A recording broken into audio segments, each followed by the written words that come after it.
فاضل بریلوی رحمۃ اللہ علیہ فرماتے ہیں کہ قیامت میں منظر اس طرح کا ہوگا کہ نبی پاک ہمارے آگے آگے چلیں گے اور ہمیں اللہ کی رحمت کی خوشخبری سناتے جائیں گے، اور جب حضور یہ خوشخبریاں سنائیں گے تو حضور کے لبہائے مبارکہ سے پھول گریں گے اور ہم ان کو اٹھاتے جائیں گے۔ فرماتے ہیں خود تو وہ تھوڑی دیر کے لیے روئیں گے اللہ کی بارگاہ میں کہ یا اللہ انہیں معاف کر دے، خود روئیں گے لیکن ہمیں ہنسا دیں گے۔ پیش حق مجدہ شفاعت کا سناتے جائیں گے، آپ روتے جائیں گے پر ہم کو ہنساتے جائیں گے۔ اور باغ جنت میں محمد صلی اللہ تعالیٰ علیہ وسلم، باغ جنت میں محمد مسکراتے جائیں گے، پھول رحمت کے گریں گے ہم اٹھاتے جائیں گے۔ حشر تک ڈالیں گے ہم پیدائش مولا کی دھوم، اور مثل فارس نجد کے قلعے گراتے جائیں گے۔ اور کیا ذوق بیان کیا، فرمانے لگے خاک ہو جائیں عدو جل کر مگر ہم تو رضا، دم میں جب تک دم ہے ذکر ان کا سناتے جائیں۔ جب تک سانسوں کی ڈوری چل رہی ہے، دم میں جب تک دم ہے ذکر ان کا سناتے جائیں گے۔ اللہ تبارک و تعالیٰ نے نا ہمارے محبوب کریم علیہ السلام کو دنیا میں بھیجا تو فرمایا یا ایھا الناس قد جاءکم برہان من ربکم، اے لوگو تمہارے پاس تمہارے رب کی دلیل آ گئی ہے۔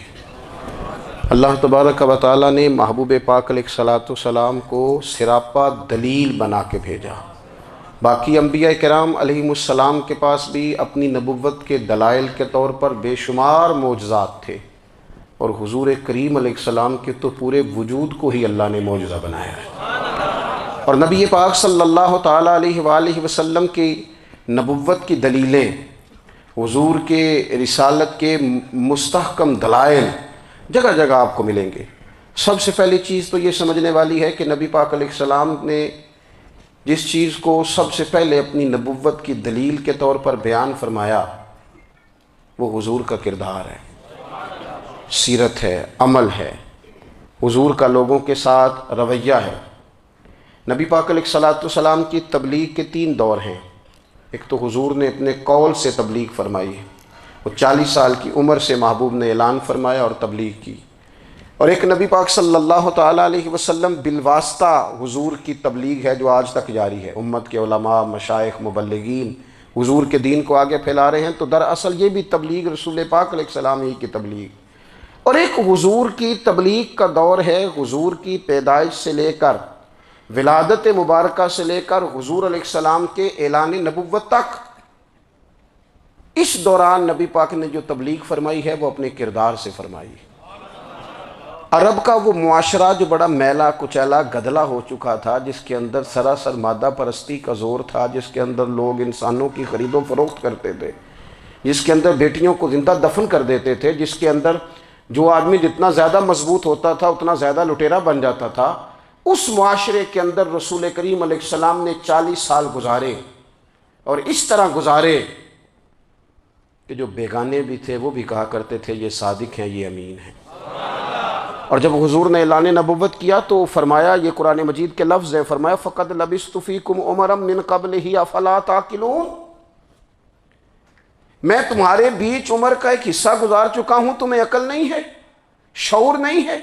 نبی کریم علیہ السلام نے اپنے کردار کو، اپنے عمل کو اپنی نبوت کی دلیل کے طور پر بیان فرمایا۔ وہ تو حضرت حلیمہ بھی فرماتی ہیں نا، جب میں نبی کریم علیہ السلام کو اپنے گھر لے گئی تو میرا اپنا بچہ بھی دودھ پیتا تھا، 2 میرے بیٹے ہو گئے، ایک میری یہ نسبی اولاد اور حضور میری رضائی اولاد۔ تو کہتی ہیں جب میں کریم محبوب علیہ السلام کو اپنے سینے سے لگاتی تھی تو حضور میرے ایک پستان سے دودھ پیتے تھے اور دوسرا اپنے بھائی کے لیے چھوڑ دیا کرتے تھے۔ یہاں سے رسول کریم علیہ السلام نے کردار کے ذریعے تبلیغ، اور پھر اعلان نبوت سے پہلے ایک تنظیم عرب کے جوانوں پر، عرب کے سرداروں پر مشتمل بنائی گئی، جس میں نبی کریم علیہ السلام نے بڑا حصہ لیا سرکار نے، اور بڑے اہم لوگوں کو شعور حضور نے عطا فرمائے۔ وہ اس جماعت کا فیصلہ تھا کہ ہم سارے جوان، سارے بڑے لوگ ملیں گے، یہ حضور کے اعلان نبوت سے پہلے کی بات ہے، ہم بڑے لوگ ملیں گے، کسی بڑے کو کسی چھوٹے پر ظلم نہیں کرنے دیں گے، کسی آدمی کو کسی غریب کا حق نہیں کھانے دیں گے۔ حضور علیہ السلام نے نا اپنے کردار سے، اپنے عمل سے، اور آپ کا جو عمل ہوتا ہے نا وہ اصل ہوتا ہے، ایک ہوتا ہے آپ کوئی بات کرتے ہیں اور ایک ہوتا ہے کہ آپ کوئی عمل کرتے ہیں۔ آپ جب عمل کرتے ہیں تو عمل کے ذریعے بھی لوگوں تک بات پہنچتی ہے کہ دراصل آپ کا اٹھنا بیٹھنا چلنا پھرنا کیا ہے۔ میرے رسول کریم علیہ الصلاۃ والسلام کا اٹھنا بھی ایک نبی کا، بیٹھنا بھی ایک نبی کا، بات کرنا بھی ایک نبی کا، معاملات زندگی کرنا بھی ایک نبی کا، لین دین کرنا بھی ایک نبی کا۔ ایک شخص کہتے ہیں میں نے اعلان نبوت سے پہلے حضور علیہ السلام سے کوئی چیز خریدی تھی اور میں نے عرض کیا تھا آپ یہاں تشریف رکھیں میں پیسے لے کے آتا ہوں، میں 3 دن کے بعد آیا۔ دیکھو یہ بات کرنی کتنی آسان ہے، بولنی کتنی آسان ہے، پر 3 دن یہاں میرے بھائی کو کسی شخص کو 2 گھنٹے انتظار کرنا پڑ جائے تو لوگ کہتے ہیں الانتظار اشد من القتل، یہ تو قتل سے زیادہ تکلیف والا معاملہ ہے منتظر رہنا کسی کا۔ کہتے 3 دن کے بعد میں آیا تو میرے رسول کریم وہیں تشریف فرمایا، بس اتنا فرمایا یار تم نے مجھے بڑی تکلیف میں ڈال دیا، 3 دن ہو گئے یہاں رکے ہوئے۔ تو حضور نے اپنے کردار کو، اپنے عمل کو، اپنے معاملات کو سب سے پہلے اپنی نبوت کی دلیل کے طور پر پیش کیا۔ کسی نے کیا خوب کہا تھا کہ جو تیری جان کے دشمن ہیں وہ بھی کہتے ہیں، وہ جو تیری جان کے دشمن ہیں، بظاہر تو آئے ہیں نا ہجرت کی رات جان لینے، لیکن امانتیں حضور کے گھر میں رکھی ہوئی ہیں، امانتیں کاشانہ نور پہ پڑی ہیں۔ وہ جو تیری جان کے دشمن ہیں وہ بھی کہتے ہیں کہ امین تو ہے اور صداقت کی آبرو تو ہے، امین بھی تو ہے، صداقت کی آبرو تو ہے۔ تو پہلے کردار، پھر دوسری بات اللہ تعالیٰ نے اپنے محبوب علیہ الصلاۃ والسلام کو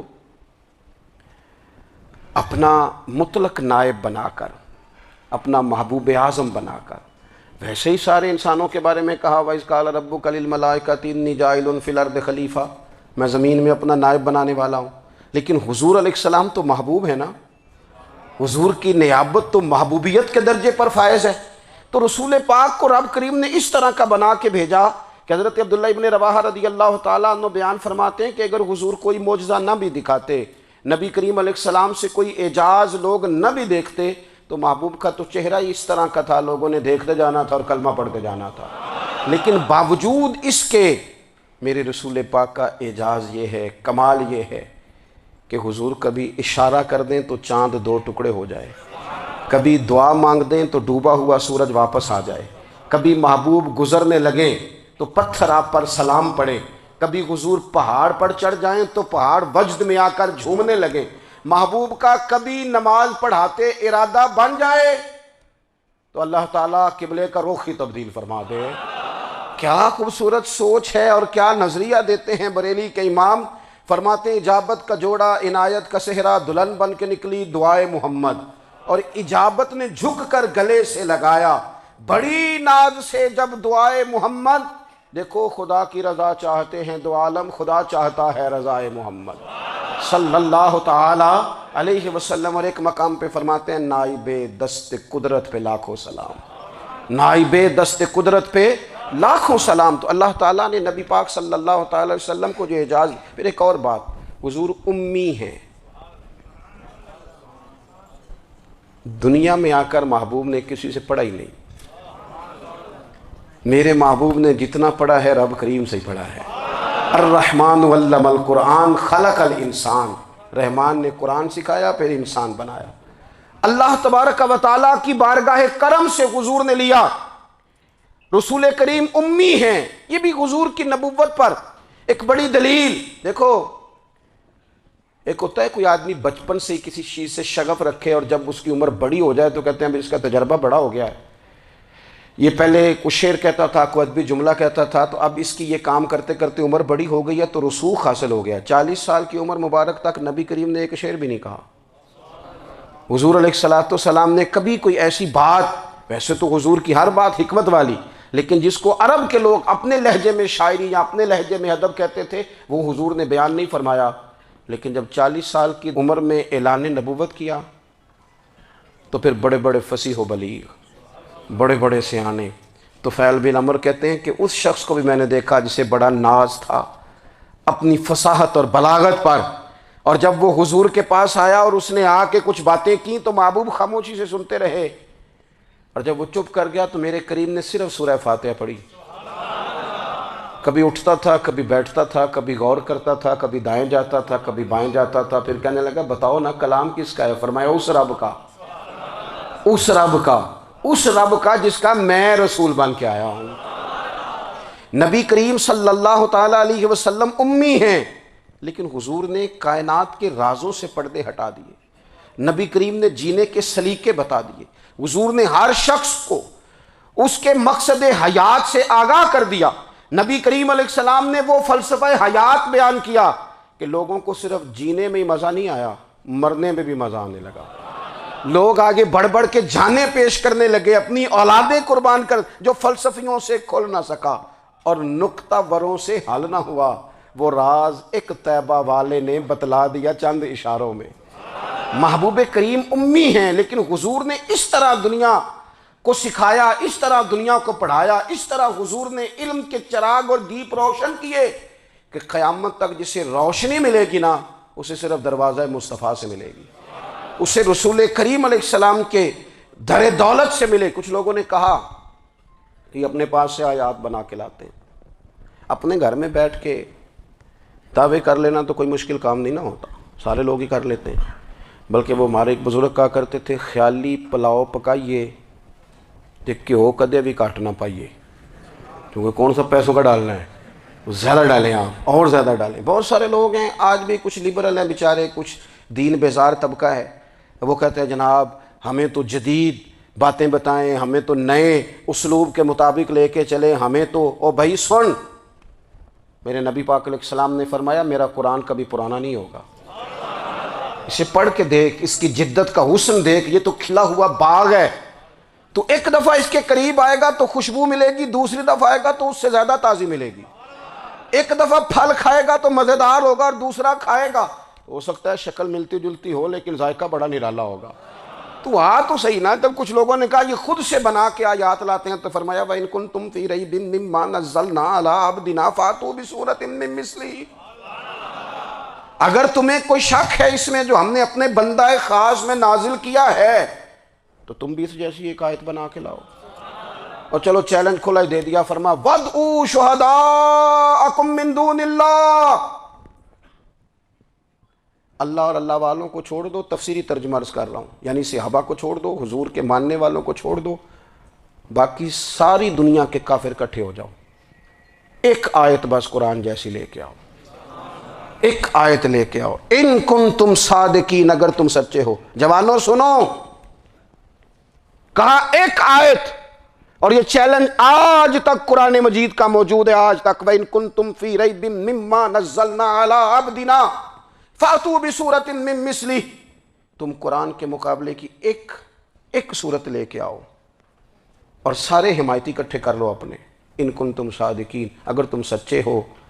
جواب تو ادھر سے آنا تھا نا، لیکن کائنات کے رب نے جواب بھی خود دیا، فرمایا فَإِن لَّمْ تَفْعَلُوا وَلَن تَفْعَلُوا، اگر تم نہ لا سکے، اور فرمایا تم لا سکتے بھی نہیں، اگر تم نہ لا سکے اور تم لا سکتے بھی، نہ خنجر اٹھے گا نہ تلوار تم سے، یہ بازو میرے آزمائے ہوئے ہیں، وَلَن تَفْعَلُوا، تم لا بھی نہیں سکتے، فَاتَّقُوا النَّارَ الَّتِي وَقُودُهَا النَّاسُ وَالْحِجَارَةُ، پھر اس آگ سے ڈر جاؤ جس کا ایندھن آدمی اور پتھر ہے، اُعِدَّتْ لِلْكَافِرِينَ، بنائی کافروں کے لیے، بنائی مومنوں کے لیے تو رب نے جنت بنائی ہے، اُعِدَّتْ لِلْكَافِرِينَ، یہ دوزخ اللہ نے کن کے لیے بنائی ہے؟ اُعِدَّتْ لِلْكَافِرِينَ کہتا ہے کافر کے لیے بنایا۔ تو اللہ تبارک و تعالیٰ نے میرے رسول پاک صلی اللہ تعالیٰ علیہ وسلم کو وہ کتاب عطا فرمائی، اور پھر حضور کی فصاحت و بلاغت، معرفت، دیکھو ایک ہوتا ہے گھنٹوں باتیں کرنا، ایک ہوتا ہے کئی کئی والیم پر مشتمل، کئی کئی جلدوں پر مشتمل کتب کا لکھنا، اور ایک ہوتا ہے کسی بندے کا ایک بات کرنا اور سامنے والے کی طبیعت کو اتنا جگا دینا کہ اگلی بات فوراً ہی اس کی سمجھ میں آ جائے۔ اور حضور نہ کسی کی انا کو نہیں جگاتے تھے، ہم بعض اوقات کسی سے خطاب کرتے ہیں، بات کرتے ہیں تو سامنے والے کی انا کو جگا دیتے ہیں، ٹھیس پہنچاتے ہیں، وہ کہتا ہے چل پھر تگڑا ہو جا میں بھی آیا۔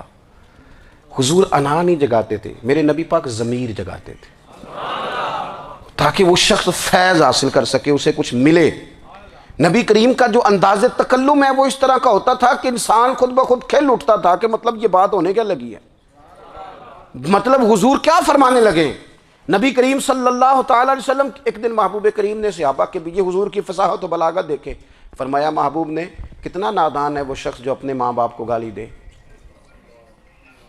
کھلی ہو گئی لوگوں کی آنکھیں، کان کھڑے ہو گئے کہ یا رسول اللہ کون ایسا بدبخت ہے جو ماں باپ کو گالی دے گا۔ اب جب سوالات ذہنی سطح پر پوری طور پر ابھر گئے نا، تو اب رسول کریم نے بات سمجھائی۔ یہ ہے فصاحت و بلاغت، تیرے آگے ہیں یوں دبے لچے فصحاء عرب کے بڑے بڑے، کوئی جان منہ میں زبان نہیں بلکہ جسم میں جان نہیں۔ یا رسول اللہ کون ایسا نالائق ہے جو ماں باپ کو گالی دے۔ اب جب ذہنی سطح یہاں تک ابھر آئی تو اب حضور نے سمجھایا، فرمایا جب تم کسی کے ماں باپ کو گالی دو گے نا تو وہ بھی تو جواب میں تمہارے ماں باپ کو دے گا نا، تو فی نفس ہی یہ تم نے خود ظلم کیا ہے اپنے ماں باپ پر۔ کیوں تم نے ایسا لہجہ اختیار کیا کہ جس سے سامنے والے کی انا جاگ جائے اور وہ تمہارے مقابلے میں آ کر کے کھڑا ہو جائے؟ کیوں تم نے اس طرح کے انداز اختیار کیے کہ جس سے سامنے والا بھی سارے پنجے کھڑے کر کے باہر نکل آئے اور کہے آ جاؤ پھر میں بھی میدان میں حاضر ہوں۔ رسول کریم کی فصاحت بلاغت دیکھیں نا، حضور دو چار جملوں میں ساری بات سمجھا جاتے ہیں۔ ایک حدیث پاک اگر ہماری سمجھ میں آ جائے، ایک روایت نبی پاک صلی اللہ تعالی علیہ وسلم نے فرمایا خوبصورت مسلمان وہ ہے جو بے مقصد باتوں کو چھوڑ دے۔ لو اس سے پوری زندگی سجائی جا سکتی ہے، ایک جملے سے پوری زندگی سواری جا سکتی ہے، کوئی لمبی چوڑی باتوں میں جانے کی ضرورت نہیں۔ کہا خوبصورت مسلمان یہ ہے جو بے مقصد باتوں کو چھوڑ دے، لا یعنی باتوں کو، کیا کہتے ہیں ہمارے دیہات کے لوگ، جڑے پنڈ جانا نہیں ادھر راہ پوچھنے دی۔ لیکن آج کل لوگ باز آندے یعنی جس بات کا بالکل تعلق نہیں نا وہ بات بھی کرتے جاتے ہیں، جس کا شعبہ ہی نہیں وہ بھی چھلانگ لگا لگا کے اس میں آ جاتا ہے۔ ہم اپنا وقت ضائع کرتے ہیں، اپنی صلاحیتیں ضائع کرتے ہیں، اپنا نقصان کرتے ہیں، ہم اپنا کام صحیح کر کے نہیں کرتے اور دوسری ساری دنیا کو ٹھیک کرنا چاہتے ہیں۔ او بھائی آپ جس جگہ جس شعبے سے تعلق رکھتے ہیں آپ اپنے معاملات میں مضبوطی پیدا کریں۔ حضور نے اپنی فصاحت کے ساتھ بلاغت کے ساتھ لوگوں کو قائل کیا، اور قرآن مجید کی تاثیر کا یہ اثر میرے کریم رسول نے دکھایا کہ رات کو جب حضور بیٹھ کے قرآن پاک پڑھتے تھے نا، جب یاسین والے نبی خود یاسین کی تلاوت کریں، جب طٰہٰ والے محبوب خود طٰہٰ کی تلاوت کریں، غور کرو نا جب مدثر والے محبوب خود ان جملوں کو ادا کریں، یعنی جن کے بارے میں آیت آئی ہے جب وہی یہ آیت پڑھیں کہ انا اعطیناک الکوثر، یعنی جن کا ذکر ہو رہا ہے جب وہ یہ بات کریں کہ یا ایھا النبی انا ارسلناک شاہدا ومبشرا ونذیرا لتؤمنوا باللہ ورسولہ وتعزروہ وتوقروہ وتسبحوہ بکرۃ واصیلا، جن کے بارے میں آیت آئی ہے جب وہ یہ کہہ رہے ہوں کہ ورفعنا لک ذکرک، جب وہ کہہ رہے ہوں والضحیٰ واللیل اذا سجا، ذرا اس کیفیت کو دیکھیں جب محبوب خود پڑھ رہے ہوں، اور جو حضور پر آئی ہیں اس کا ذائقہ، اس کا لطف، اس کا انداز بھلا کیا ہوگا۔ حضور جب رات کو پڑھتے تھے نا قرآن پاک تو جو پکے کافر تھے نا ابو جہل جیسے لوگ وہ بھی جھاڑیوں میں چھپ چھپ کے مدینے والے کی تلاوت سنا کرتے تھے، حضور کی تلاوت سنا کرتے تھے۔ یہی بہتر ہے کہ پردوں میں وہ پردہ پوش رہے، وہ اگر پردے ہٹا دے تو کسے ہوش رہے۔ رسول کریم علیہ السلام کی تلاوت کا سننا، قریب جانا، یہ اعجاز ہے۔ حضرت فاروق اعظم کہتے ہیں میں طبیعت کا بڑا ڈاڈا تھا، مزاج کا بڑا سخت تھا، زندگی ہمیشہ ڈٹ کر گزاری، باتوں پر کھڑا رہنا آتا تھا، پر جب میری بہن نے مجھے چند آیتیں سنائی نا تو میں تڑپ ہی گیا۔ کروں آیا سمار مقامنے نو ہن مینو مار دے لے چلو، اوے متے عمر دی عمر برباد ہو جائے جتھے عمر سوار دے لے چلو۔ یہ اعجاز ہے رسول کریم صلی اللہ تعالی علیہ وسلم پر نازل ہونے والی کتاب کا۔ پھر حضور نے خبریں دی، نبی پاک نے خبریں دی، حضور نے فرمایا روم فتح ہوگا، وہ ہوا۔ نبی کریم علیہ السلام نے فرمایا شام فتح ہوگا، تو شام فتح ہوا۔ فرمایا ایران فتح ہوگا، تو ایران فتح ہوا۔ سراقہ بن مالک کہتے ہیں ایک گاؤں پر بھی مسلمانوں کی حکومت نہیں تھی، ایک گاؤں پر حضور مکہ مکرمہ سے نکل رہے تھے، مدینہ طیبہ تشریف لے جا رہے تھے، ابھی راستے میں تھے، میں 100 سرخ اونٹوں کے لالچ میں معاذ اللہ حضور کو گرفتار کرنے پہنچ گیا۔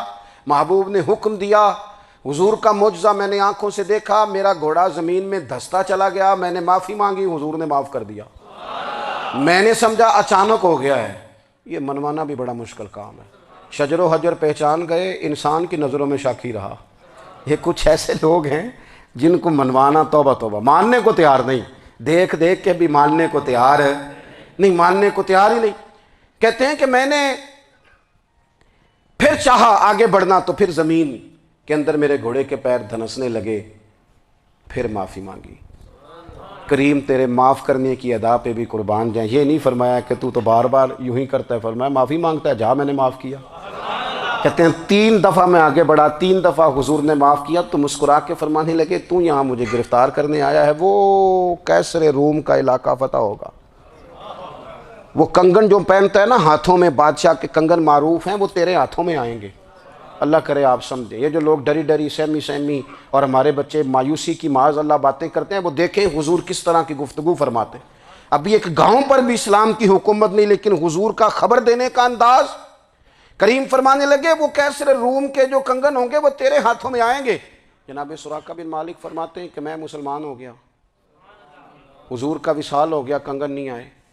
حضرت ابوبکر صدیق کا وصال ظاہری ہو گیا، کنگن نہیں آئے۔ جناب عمر کا دور آ گیا، سراقہ بوڑھے ہو گئے۔ کوئی بندہ پوچھتا نا کہ اب تو عمر ڈھل گئی ہے، زندگی کا پتہ نہیں، کہنے لگے نہیں میں نہیں جاتا، جب تک کنگن نہیں آتے اسرائیل کوئی نہیں آئیں گے، کیونکہ ساڈے نبی دی زبان ساڈے واسطے قرآن۔ جو دن کو کہہ دیا دن ہے تو دن نکل آیا، جو شب کو کہہ دیا شب ہے تو رات ہو کے رہی، اور خدا نے ان کی زبان کو وہ اختیار دیا، جو نکلی منہ سے ان کے وہ بات ہو کے رہی۔ اور فاضل بریلوی کا تو انداز ہی پھر انوکھا ہے نا، وہ تو کہتے ہیں وہ زبان جس کو سب کن کی کنجی کہے، جس کو سب کن کی کنجی کہیں، اس کی نافذ حکومت پہ لاکھوں سلام۔ کہنے لگے نہیں آتے حضرت اسرائیل، فکر نہ کرو، بوڑھے ہو گئے تھے، نکلنا گھر سے بند کر دیا تھا، حضرت عمر کا دور تھا، کنگن آ گئے۔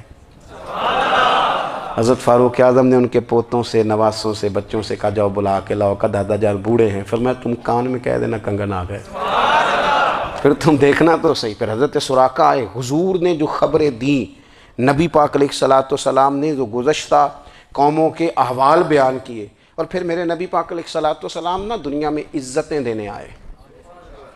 عزتیں، یہ مزاج ہمیں کم کرنا چاہیے۔ یہ جو ہم ساری زندگی اس کام میں لگا دیتے نا، کسی کو نیچا کیسے دکھانا ہے، یہ انداز حضور نے نہیں ہمیں دیا۔ آپ دیکھو حضور تشریف لائے تو ہمیں پتہ چلا کہ حضرت یوسف جیسا سونا کوئی نہیں۔ حضور تشریف لائے تو ہمیں پتہ چلا کہ حضرت داؤد جیسی خوبصورت آواز کسی کی نہیں۔ حضور تشریف لائے تو ہمیں پتہ چلا کہ جناب عیسیٰ علیہ السلام کا فقر اختیاری کس طرح کا تھا۔ محبوب تشریف لائے تو ہمیں پتہ چلا کہ حضرت موسیٰ کا جلال کس طرح کا تھا۔ یہ تو حضور آئے تو نبی پاک علیہ السلام نے اس کی بھی عظمت بیان کی، اس کی بھی شان بیان کی۔ حضور نے بتایا کہ ابوبکر صدیق کی شان کیا ہے، فاروق اعظم کا مرتبہ کیا ہے، عثمان غنی کی حیا کیا ہے، مولا علی کی شجاعت کیا ہے، اہل بیت نبوت کی عظمت کیا ہے۔ حضور آئے عزتیں دینے۔ ماں کو عزت دی مدینے والے رسول نے، کہا جس کا باپ راضی ہو گیا اس کا رب راضی ہو گیا۔ فرمایا جو 2 بیٹیاں 3 بیٹیاں 4 بیٹی بہنیں یا 1 بیٹی یا بہن بیاہ کے آ گیا نا، اس طرح میری 2 انگلیاں جڑی ہوئی ہیں، میرے ساتھ جڑ کے جنت میں جائے گا۔ رسول کریم صلی اللہ تعالی وسلم نے عزت دی، عزت دی۔ حضور عزتیں دینے، کوئی اعزاز نہیں۔ ان پڑھ بندہ ہے، سادہ ہے، غریب ہے، مزدوری کرتا ہے، ہاتھوں پہ چھالے، یا رسول اللہ اس کا بھی کوئی اعزاز ہے؟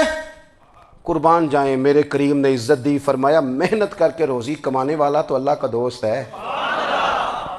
یہ اینٹیں اٹھانے والا، یہ مشقتیں کرنے والا، یہ صبح دیہڑی پہ جانے والا، یہ بیچارہ جو اچار سے روٹی کھاتا ہے، تو نے ہر شخص کی قسمت میں یہ عزت لکھی اور آخری خطبے کی صورت میں وصیت لکھی۔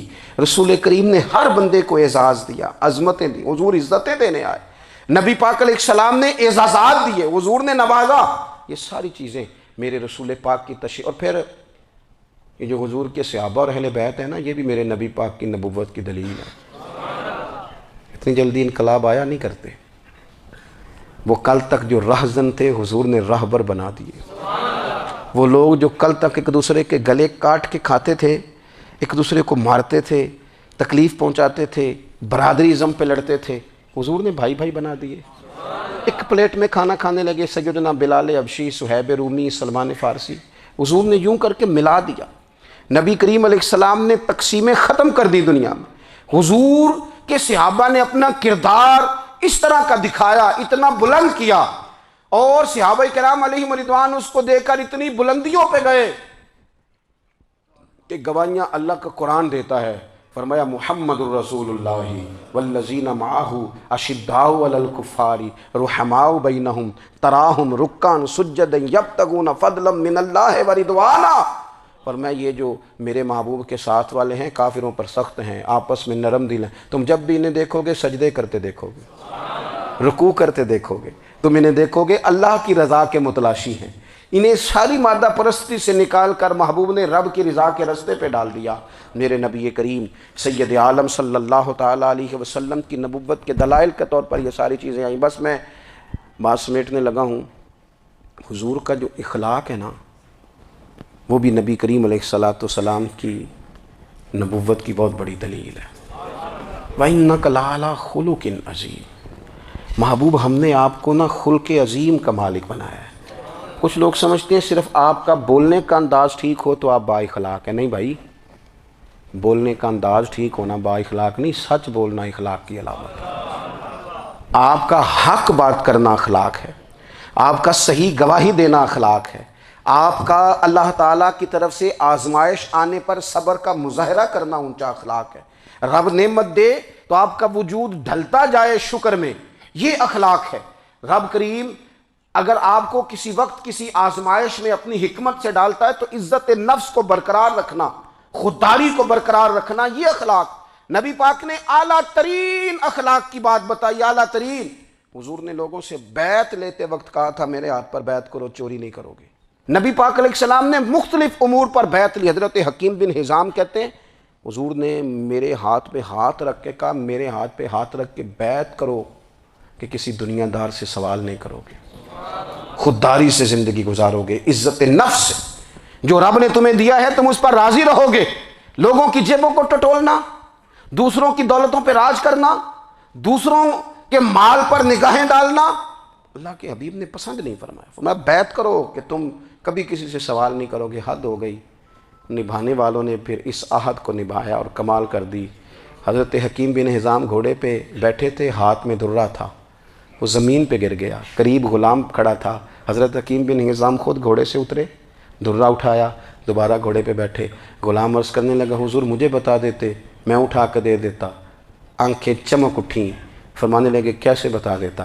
اپنے رسول سے وعدہ کیا ہے کبھی کسی سے سوال نہیں کروں گا، کبھی سوال نہیں کروں گا۔ اللہ کے محبوب نے ہمیں اعلیٰ اخلاقی قدروں کی بات ہمیں سکھائی ہے۔ ہم دیکھتے ہیں کہ بڑی جلدی 2 4 5 لوگوں کے غصہ دلانے پر ہم ساری اخلاقی حدوں کو کراس کر جاتے ہیں۔ دوستو ہمارا ایک ویژن ہونا چاہیے، ہمارے ذاتی رویے بڑے معتبر ہونے چاہیے، لین دین کے معاملات کے اندر مسلمانوں کو بڑا صاف ستھرا ہونا چاہیے۔ ہمیں اپنی معاشی زندگی میں روزمرہ کے معاملات میں ہماری توجہات کا مرکز صرف اللہ رسول کی ذات ہونی چاہیے۔ رب کریم نے اپنی حکمت سے کسی کو کتنا دیا ہے یہ اس کی حکمت کے تقاضے ہیں۔ ہمیں اس نے جس رنگ میں جس حال میں رکھا ہے ہمیں اپنے رب کی رضا پر بہت زیادہ مطمئن ہونا چاہیے۔ اچھا پھر ایک اور بات، جن چیزوں کو ہم نے دکھ بنایا ہے نا یہ تو وہاں دکھ تھا ہی نہیں۔ مہینہ مہینہ چولہا نہیں جلا، لیکن کسی جگہ اظہار غربت ہے، حضور کی اولاد پاک کا یا صاحب کا یا ازواج کا۔ مہینہ مہینہ چولہا نہیں جلا، لیکن یہ اخلاق عالیہ کا حسن دیکھو، اپنے گھر مہینہ مہینہ چولہا نہیں جلا، جو مانگنے آیا اسے جھولی بھر کے عطا فرمایا، کوئی دروازے سے خالی نہیں گیا۔ عزیز بھائی، اگر زندگی میں اخلاقی قدریں ہم اپنا لیں اور ہم تھوڑا تھوڑا کر کے اپنے آپ کو تبدیل کریں، ساری زندگی توجہ رہی کہ فلاں کیا کر رہا ہے فلاں کیا کر رہا ہے، تھوڑا سا گردن کو جھکا کے اپنے اوپر توجہ ڈالیں، اپنے آپ کو وقت دیں، حضور کے اخلاق عالیہ کی روشنی میں، تعلیمات حسنہ کی روشنی میں ہم اپنے کردار و عمل پر تھوڑی توجہ دیں۔ اس وقت بہت بڑی تعداد میں امت مسلمہ ہے، اور ایسا نہیں ہے کہ دولت نہیں ہے، دولت سے بھی سرشار ہیں۔ ہمارے ہاں بڑے بڑے انجینئر ہیں، بڑے بڑے ڈاکٹر ہیں، لیکچرار ہیں، ہمارے پاس بڑے بڑے ہاسپٹل ہیں، بڑا کچھ ہے، لیکن کردار و عمل کے بادشاہ، اپنی زندگی تقوی کی روشنی میں گزارنے والے، ان لوگوں کی تعداد کم ہے۔ اگر کوئی آج بھی سارے کام نیک کرے لیکن جائیداد میں سے بیٹی کا حق رکھ جائے تو پھر اس نے کیا میلاد منایا؟ اگر آج بھی جو 2-4 لوگ بیچارے اس کے زیر دست ہیں، ملازمین ہیں، ان کے ساتھ اس کا رویہ انتہائی سخت ہو تو اس نے کیا میلاد منایا؟ اگر آج بھی وہ برادری ازم کی بنیاد پر دوستیاں کرے اور چھوٹے بڑے کی وہ تقسیم رکھے، جسے حضور نے فرمایا کہ قبیلے تو تعارف کے لیے، ورنہ کسی عربی کو اجمی پر، گورے کو کالے پر کوئی فضیلت نہیں۔ اگر کوئی آج بھی اس برادری ازم کا قائل ہے پھر اس نے کیا میلاد منایا؟ اگر کوئی شخص آج بھی اپنے آپ کو مادہ پرستی میں پوری طرح دھکیل چکا ہے اور رضا الہی کا مسافر نہیں بنا تو اس نے کیا میلاد منایا؟ اپنی طبیعتوں میں روحانی تبدیلی اور وہ خاص افکار جو حضور اپنے غلاموں میں پیدا فرماتے ہیں، ان افکار کو پیدا کرنا، سوچوں کو بدلنا، سوچوں کو، نظریات کو بدلنا، اپنے روزمرہ کے معاملات کا جائزہ لینا کہ ہم کس طرح آگے بڑھ سکتے ہیں اور کس طرح ہم ایک بہترین امتی اور ایک بہترین مسلمان بن سکتے ہیں، اس پر توجہ دینا، یہ میلاد ہمیں سبق دیتا ہے۔ اللہ تعالیٰ مجھے اور آپ کو عمل کی توفیق عطا فرمائے۔ آخر دعوایا ان الحمدللہ۔